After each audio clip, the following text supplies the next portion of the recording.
Hi everyone.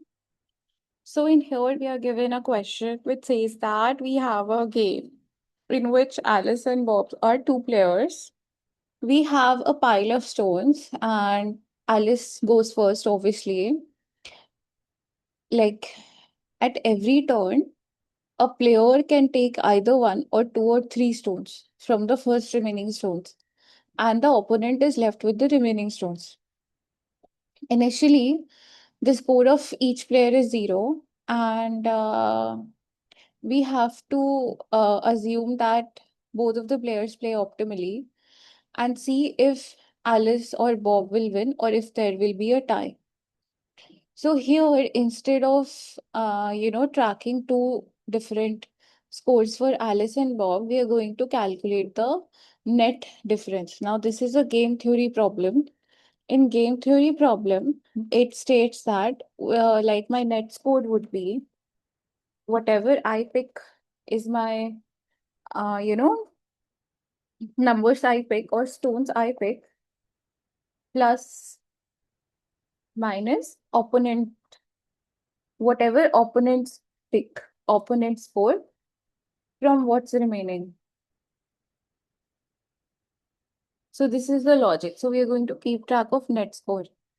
And if my net score at the end, since Alice plays first, if my net score, let's say, if my net score is greater than 0, it means clearly there's a like player one wins, or let's say Alice wins. And if net score is less than 0, then I know that the other player has won, which is Bob. And else what happens? Else there's a tie. So this is the entire logic. And in here, we are,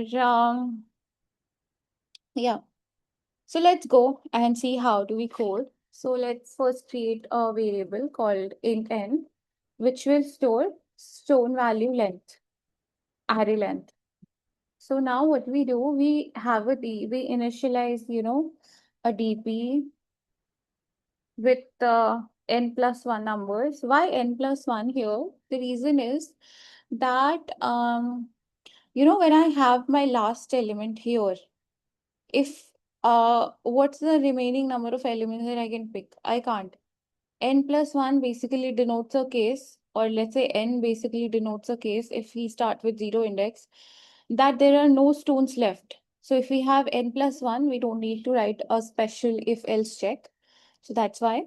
And now what we do, we go backwards. So we start at int I equal to n minus 1 and I is greater than or equal to 0 and I minus 1. So we're going to start backwards. And now we going to calculate j. So what's my j? My j will be not calculating j. So how many options do I have? I have three options. I can take one or two or three stones. So now I'll run a loop for three times. So for int k equal to 0, k is less than 3, k plus plus. So I know I can take three stones. Now I can either take that stone or I can skip that stone. So let's say so now here my j would be I plus I is my start index and I can take those many. So I plus k, right? So I can pick I plus k plus 1. This is my j. And then I plus k has to be less than n, right? I have to check out of bounds exception as well. So I plus k has to be less than n. So now what I do is I will either take it or skip it.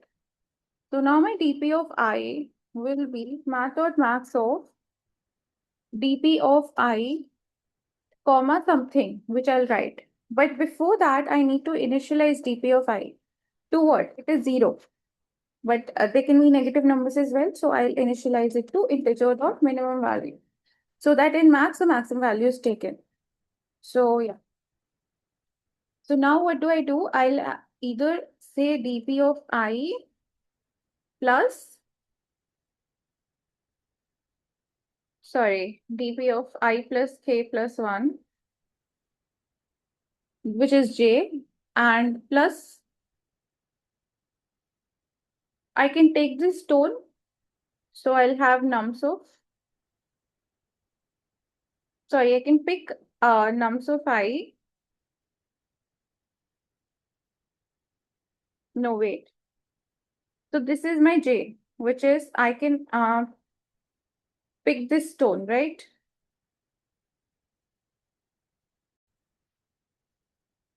So we're going to take either one or two or three stones. So initially we, let's say, take 0 stones.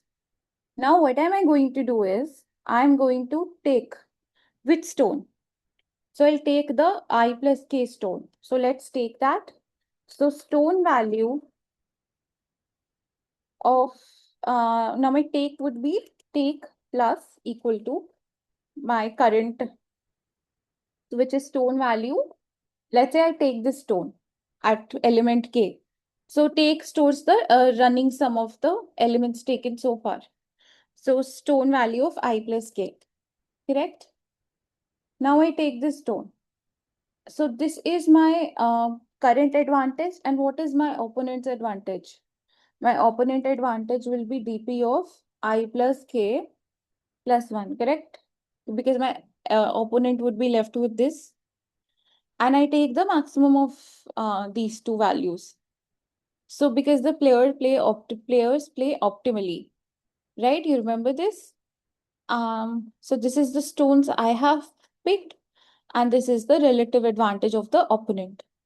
And in the end, we just check if, like, let's say, return, let's say my dp of 0, since Alice goes first, if it is greater than 0, then what do I return? I return Alice, simply.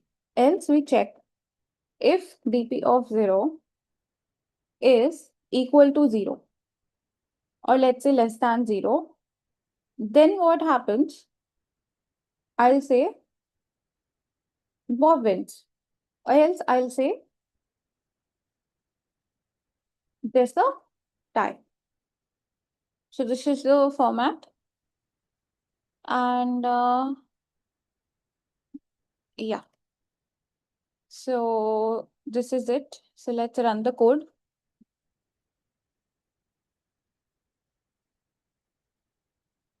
As we can see, the test cases have passed. Let's submit this. So coming to the time complexity, we see that we go backwards. So this will run for big O of n time. So our time complexity is big O of n. And coming to the space complexity, we have, we can say dp of like big O of n is our space complexity. So our time and space complexity is linear. Why is our space complexity linear? Because of this dp. This is an optimization that we can do here, since we already know that we only need to know the, next three values. So we can optimize our space complexity to big O of 1 by removing dp altogether and keeping track of the three variables in, keeping track of the next three values in three variables. So that is one optimization that we can do here. So yeah, that was it from my end. Thanks for watching. Bye.